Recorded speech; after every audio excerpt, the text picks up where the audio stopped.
पाहूया. तर हे गणित सोडवताना सुद्धा 12चा पाढा एकतर 6 पर्यंत म्हणावा लागेल किंवा 6चा पाढा 12 पर्यंत म्हणावा लागेल, किंवा आपल्या नेहमीच्या पद्धतीनुसार 6 ने पहिल्यांदा 2 ला गुणावे लागेल.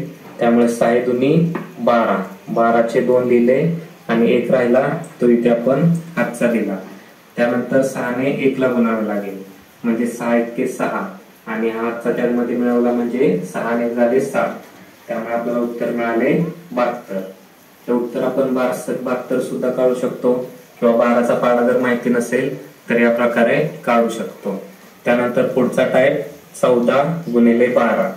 या टाइप मध्ये 2 अंकी संख्येला 2 अंकी संख्येने गुणले आहे. तर हे गणित आपण मागच्या उदाहरणासारखे सुद्धा सोडवू शकतो, किंवा जर आपल्याला 12चा पाढा पाठ नसेल तर ते आपण 1 ने गुणून आणि सेपरेट 2 ने गुणून सुद्धा सोडवू शकतो. तर सुरुवातीला आपण 2 ने गुणणार आहोत.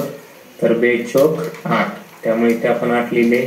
त्यानंतर 2 ने 1 ला गुणायचे आहे, त्यामुळे 2 1 2. त्यानंतर खालच्या स्टेपला जाण्यासाठी 1 ने 4 ला गुणावे लागेल, परंतु त्याच्या आधी इथे आपल्याला एक शून्य लिहावा लागतो. हा गणिताचा नियम आहे. त्यानंतर 1 ने 4 ला गुणावे लागेल, तर 4 1 4 म्हणजे इथे आले 4. आणि त्यानंतर 1 ने 1 ला गुणले तर उत्तर येते 1. त्यानंतर ह्या ज्या संख्या आलेल्या आहेत त्यांची आपल्याला बेरीज करावी लागेल.